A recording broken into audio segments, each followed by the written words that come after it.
I want to relax during New Year holidays. With this in mind, I started to do some major cleaning, but I cannot seem to finish it. I think to myself, maybe I'm not very good at this. I have not changed since I got married. Every year I get so busy that I think it is the busiest time of the year. The busiest time of the year is here again. I'm Olivia. I got married 6 months ago. I met my husband John through a friend's introduction, and after 3 years of dating, we got married. My husband has an older brother who is married to Amelia, and they have an 8-year-old son. Every year, as the year-end approaches, they visit their parents' house and spend time together as a family. This is my first time experiencing it since getting married, so this year I finished the house cleaning early and prepared to return to my in-laws' house. On December 31st, around noon, my husband and I headed to my in-laws' house by car. If you can enjoy myself, that's all that matters, even though you might be a bit conscious and careful since it's your first time spending New Year's at my parents' house. But I'm really nervous.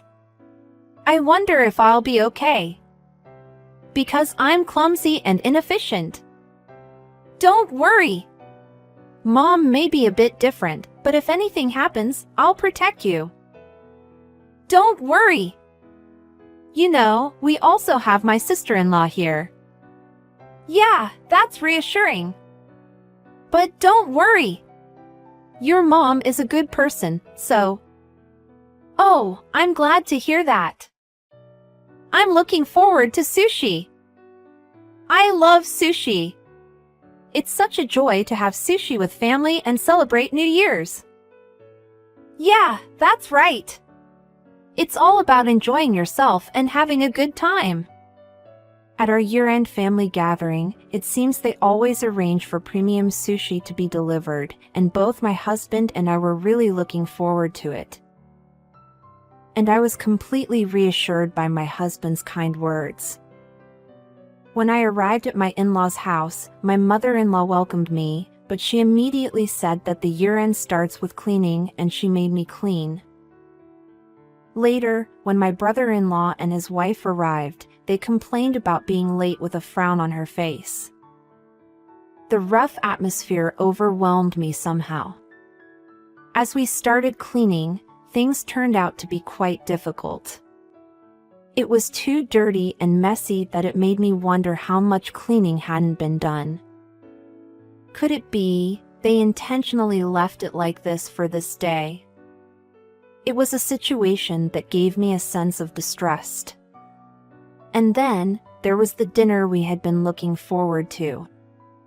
As we started serving the customary premium sushi, my mother-in-law started assigning tasks one after another. Since there's chicken in the refrigerator, please make some fried chicken. Oh, we don't have any soup, do we? Eventually, she even asked me to buy more beer because we ran out. I wish she had told me earlier. I'm so hungry, and that delicious-looking sushi is put on hold. My stomach is rumbling. After finishing cooking, I quickly went to the convenience store to buy some beers and hurried back.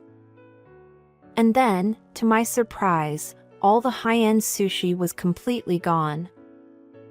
As I stood there dumbfounded, my mother-in-law. Great job! It was so delicious that I ate it all. The bluefin tuna here is amazing. The sea urchin and salmon roe are also fresh. What? Didn't I tell you to save Olivia's portion? Oh, right.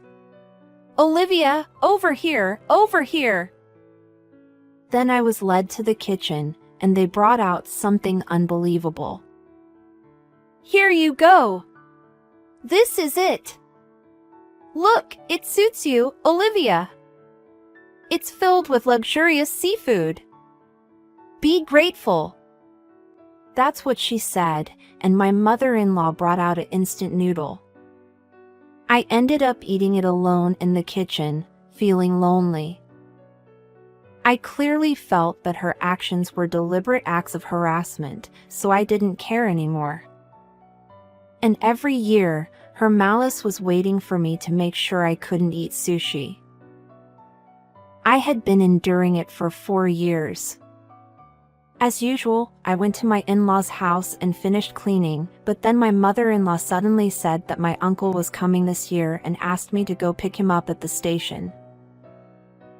My husband offered to go, but she said he had to replace a light bulb. I went to pick up my uncle by car and waited, but he didn't come. After more than 30 minutes since I arrived, I received a call from my mother-in-law. It was a message that my uncle couldn't make it. I couldn't believe it, so I returned to my in-laws' house. Sure enough, all the sushi was gone. I had been relieved because she said my uncle was coming. I was naive in my thinking. After 4 years, I couldn't stay silent anymore. I couldn't enjoy the high-quality sushi with my relatives at my in-laws' house. You take this. Every year, it's just a cup noodles for me. Oh, don't worry, because this will be the last year. I got seriously angry. And then, something unbelievable came to light. What? Don't assume that this is the last. Don't make assumptions on your own. We'll continue doing this from now on. Is it fun for you to do this every single year? The image of you before marriage, where did it go? It disappeared, didn't it? Oh, that wasn't me. I'm not kidding about having to take care of my daughter-in-law. I see, understood. I don't care what happens next. What are you saying?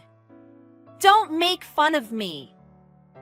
Upon hearing that, she got angry and went to the living room. I had set up something to make this the last time. And as I sat alone in the kitchen eating a cup noodles once again this year, my husband came. Upon seeing me, he got furious with his mother. Why is Olivia eating cup noodles? Is it happening again? What are you talking about? She said she wanted to eat it. I have never said such a thing. Don't lie to me. Every year, you give me these so-called fancy cup noodles, but you never has any intention of letting me have sushi, right? What? Every year. I didn't say anything because it's about your family, but this happens every single year. What did you say? Enough with the jokes. What an outrageous wife. I have never done such a thing. You're disqualified as a wife, just like you. Cut it out already. That's my line. Why do you enjoy bullying Olivia like that? When my brother got married, you said ridiculous thing he was taken by his wife, you started depending on me. And when I told you I was getting married, you took it out on Olivia, my wife. It's time for you to change and become independent. What are you saying? You are supposed to be on my side. You are the child I gave birth to, so you should be grateful to me, right? That's a separate issue altogether. Don't you have any empathy as a human being? A life of dependency is the worst thing. I have my own life, so... I'm sorry, but I'm leaving. I will never come back to this house again. Wait a minute! John, are you betraying me?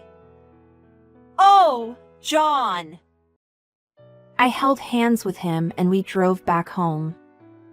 Then, we decided to go out for a drink with my brother-in-law and his wife. And then, one after another, we heard stories about my mother-in-law from them, and I felt a chill run down my spine. It seemed that she truly controlled and doted on my brother-in-law, treating him as if he were her possession. She didn't seem to see him as a child to be cherished, but rather as an extension of herself, someone she could make obey her every command and keep close to her.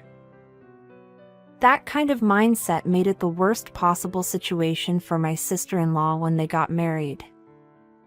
Once he was out of her house, the floodgates of criticism opened.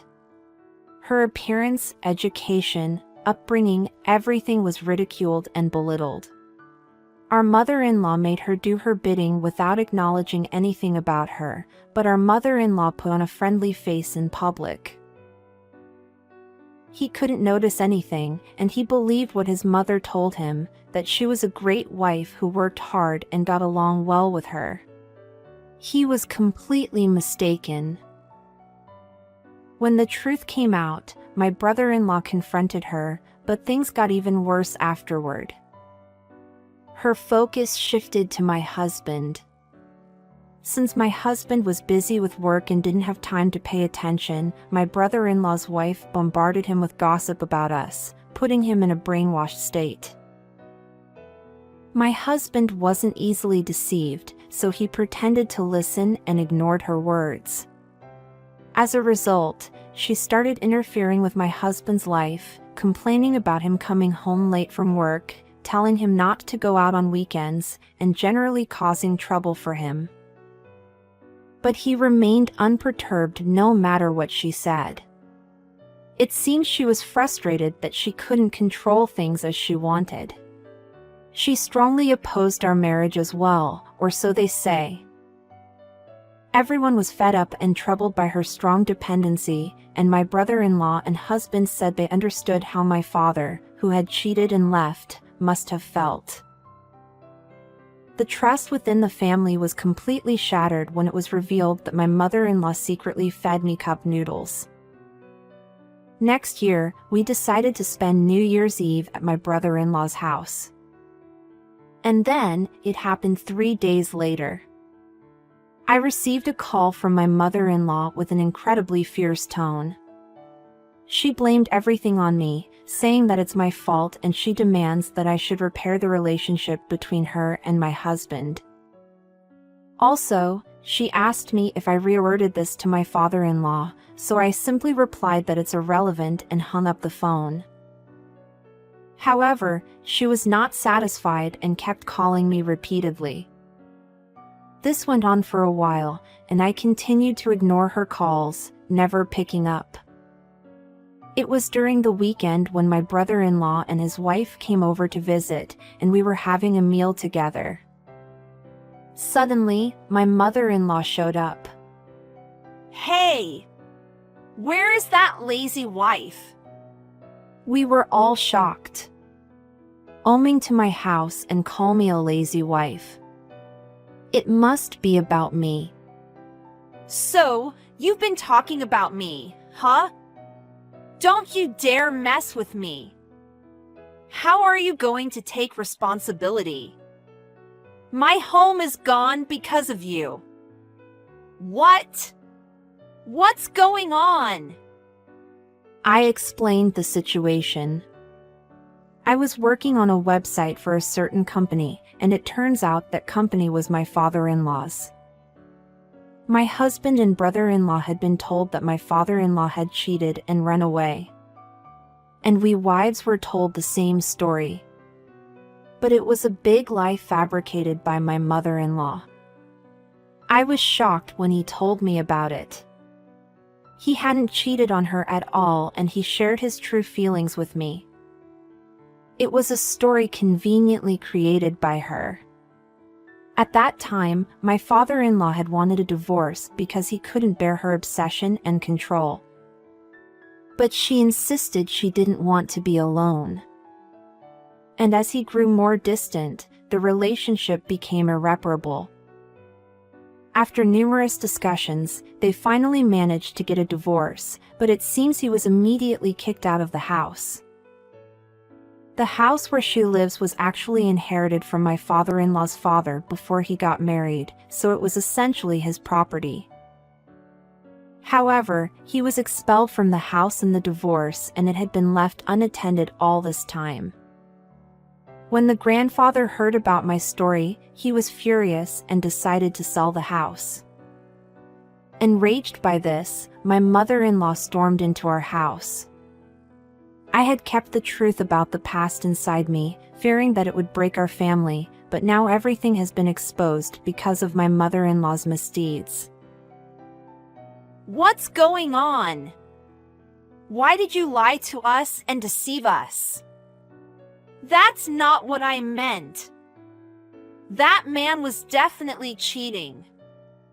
That's why he always imposed his opinions on me, taking away my freedom.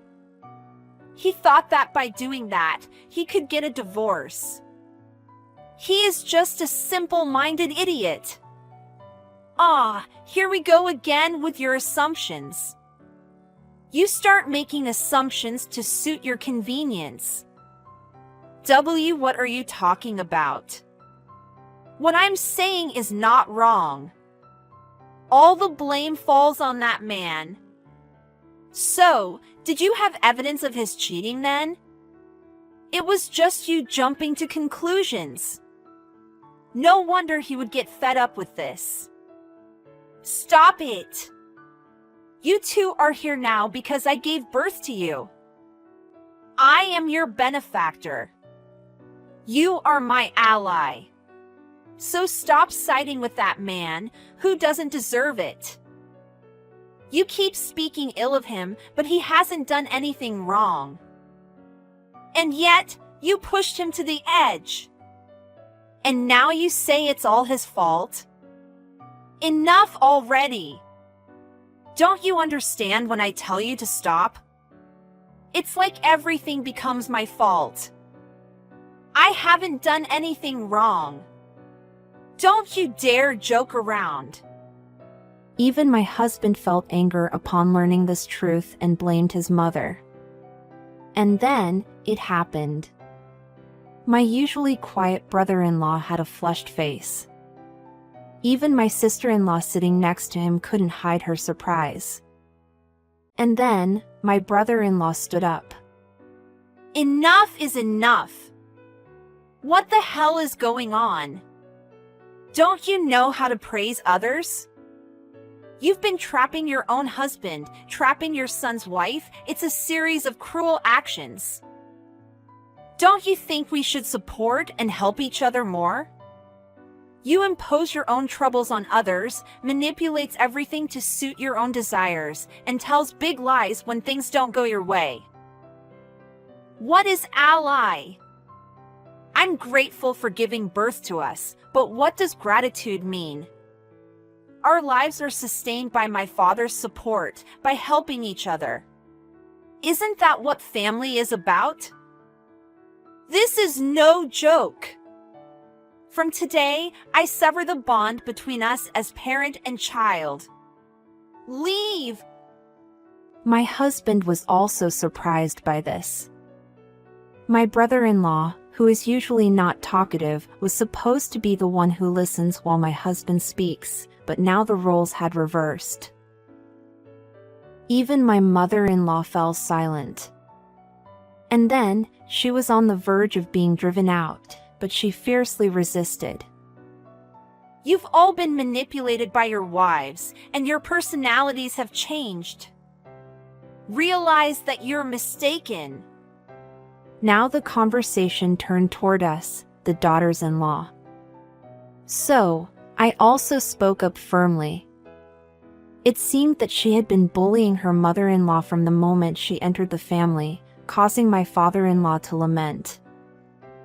Her selfishness started right after the marriage. Her mother-in-law was so troublesome that she even suggested dissolving the cohabitation.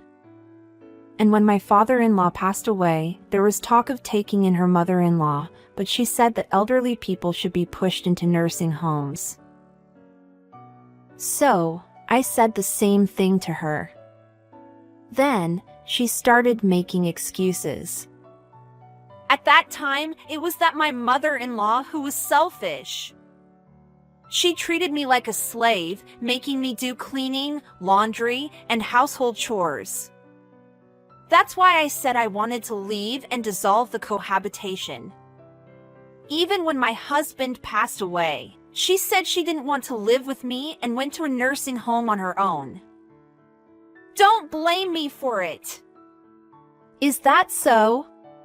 How did she treat you who can't cook like a slave? It's an interesting story. Mia next door at your place told me about it. She said that you have always been terrible and your mother-in-law used to cry. What? That's. Don't make fun of me. You're in the position of a daughter-in-law, aren't you? Got it? It's because of you that I lost my home. Since I have no place to live, I'll be living here from today. I'm sorry, but this is my father's house, where you always speak ill of us. I inherited it after my father passed away, so I won't allow any arbitrary actions. You're abandoning me? You're saying you'll abandon your parent? Well, that's exactly what you've been doing all this time, haven't you? So, about that.